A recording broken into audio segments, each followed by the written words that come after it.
घर पे हैं? हाँ या ना? किसके घर पे हैं हाथ? और जिनके घर पे हैं हाथ उठाओ। आपके घर पे नहीं है?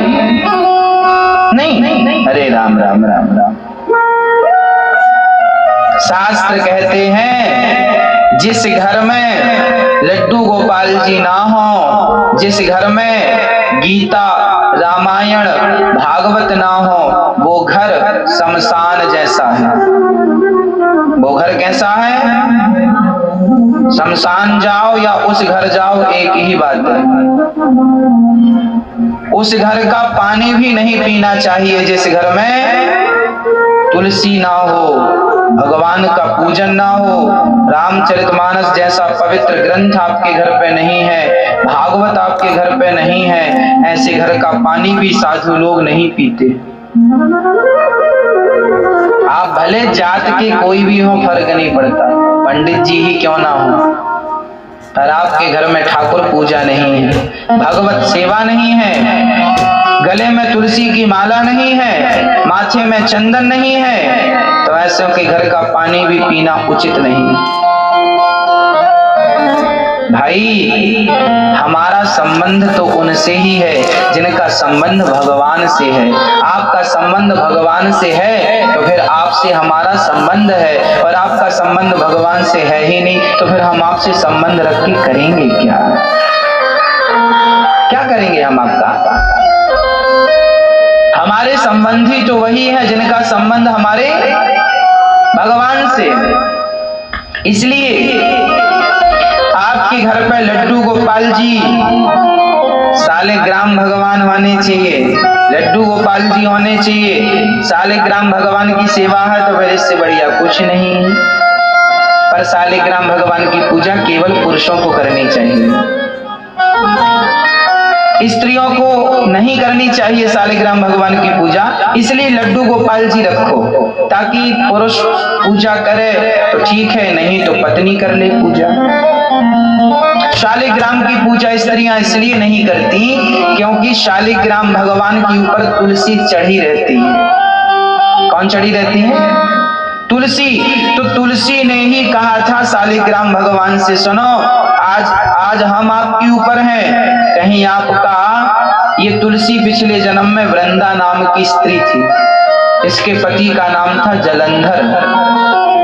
जलंधर को मारा भगवान ने, तो शहर पंजाब में है, हरियाणा पंजाब में जहां हो, पंजाब में जालंधर, ठीक, उसे मारा भगवान ने।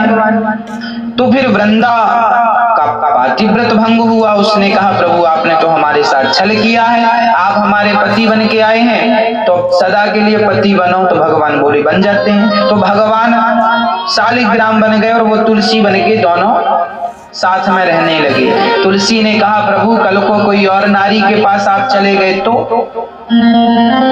तब भगवान ने कहा अब हम किसी नारी की पूजा को स्वीकार ही नहीं करेंगे। तो शालिग्राम की पूजा स्त्रियां करती हैं तो कोई पाप नहीं है, पर भगवान स्वयं तुलसी को वचन दे रहे हैं, जैसे आप अपने पति को किसी के साथ बांट तो नहीं सकते ना, शेयर नहीं कर सकते, उसी प्रकार तुलसी भी अपने शालिग्राम को, अपने पति को किसी के साथ बांटना नहीं चाहती। इसलिए भगवान ने खुद वचन दे दिया कि मैं स्त्रियों की पूजा को अब स्वीकार नहीं करूंगा, केवल तुम्हारे लिए। तो अब माता ये पूछती रहती हैं कि हम क्यों ना करें पूजा, इसलिए नहीं करना चाहिए। तो तुम लड्डू गोपाल जी की करो, वही तो है। अच्छा, रोज आपके घर लड्डू गोपाल जी हैं तो रोज तुलसी तोड़ा करो, 11 पत्ता, 21 पत्ते, 51 पत्ते, 101 पत्ता, और तुलसी के 11 पत्ते तोड़ करके उस पत्ते पर लिखा करो चंदन से श्री कृष्ण शरणम मम। इतना बड़ा ना लिखो तो केवल ये लिखो श्री कृष्ण। क्या लिखो? श्री कृष्ण। 11 पत्तों पर लिखा करो रोज श्री कृष्ण। 11 तुलसी के पत्ते तोड़ो। आपके घर में तुलसी के हैं कि नहीं? तुलसी है? तुलसी तुलसी घर में 4-5 लगाया करो, अर्थात रोज चढ़ाने वाले को ना ज्यादा संग्रह करना पड़ेगा ना तुलसी का। एक पेड़ से रोज 11-11 पत्ते तोड़ोगे तो महीने भर में तो मुंडी है जाएगी।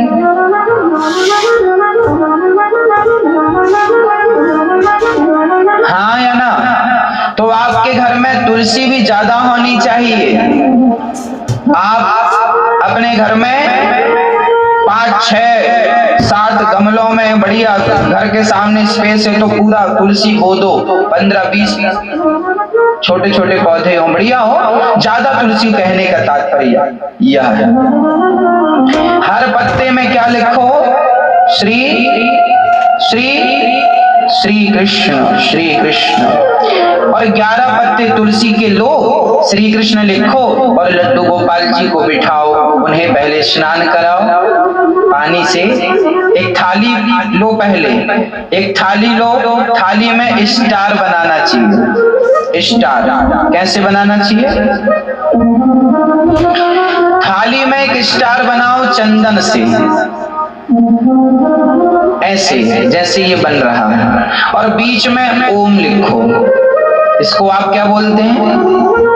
ओम। ऐसे आपको बनाना है ओम। और उसके जो खंड में हम लिख रहे हैं ना, हर खंड में लिखो श्री, आप लिखो नारायणाय नमः। हर खंड में क्या लिखो? बीच में ओम लिख के ऊपर नारायणाय नमः। तो उस खंडों में लिख गए नारायण, फिर इसमें तुलसी चढ़ाओ। ये तुलसी चढ़ी, ये यंत्र बन गया। हर खंड में तुलसी ये कहकर चढ़ाओ नारायणाय नमः, नारायणाय नमः, नारायणाय। हर खंड में तुलसी नारायणाय नमः कहकर चढ़ाओ और उसमें फिर ठाकुर जी को बिठाओ। तुलसी चढ़ाकर उस यंत्र में जल चढ़ाकर फिर ठाकुर जी को अब बिठाओ ऐसे। और अब बिठाकर ठाकुर जी को बड़े भाव से, बड़ी श्रद्धा से आप भगवान को बढ़िया जल चढ़ाओ। क्या कहते हुए? नारायणाय नमः, नारायणाय नमः, नारायणाय नमः, नारायणाय नमः, नारायणाय नमः। या ये फिर दूध चढ़ाओ, घी चढ़ाओ, दही चढ़ाओ, ठाकुर जी को पसंद है। बड़े प्रेम से, बड़े भाव से भगवान को इस प्रकार आप स्नान कराओ, बढ़िया घिस घिस के नहलाओ। बड़े भाव से स्नान कराकर फिर शुद्ध जल से स्नान कराओ। शुद्ध जल से स्नान ठाकुर जी को यही कहते रहो नारायणाय नमः, नारायणाय नमः। ना बोलो, क्या बोलते रहना है? बोलते रहो नारायणाय नमः। भाव यही बनाओ कि आप भी पूजा कर रहे हैं। बोलो नारायणाय नमः, नारायणाय नमः। अब पूजा हो गई ठाकुर जी की। अब उन्हें अपने मस्तक पे रख के उनसे आशीर्वाद लो। एक सुंदर से कपड़े से उनको पोंछो, जैसे बच्चे को कैसे करते हैं आप, पहुंचते हैं, नहलाते हैं, बस वही ठाकुर जी हमारे सब कुछ है। उनको पहुंचो, उनको नहलाकर उनका बढ़िया सा दर्शन करो। जितना समय तुम्हारा भगवत सेवा में गुजर रहा है वही तुम्हारा जीवन है और वही जीवन की सार्थकता है।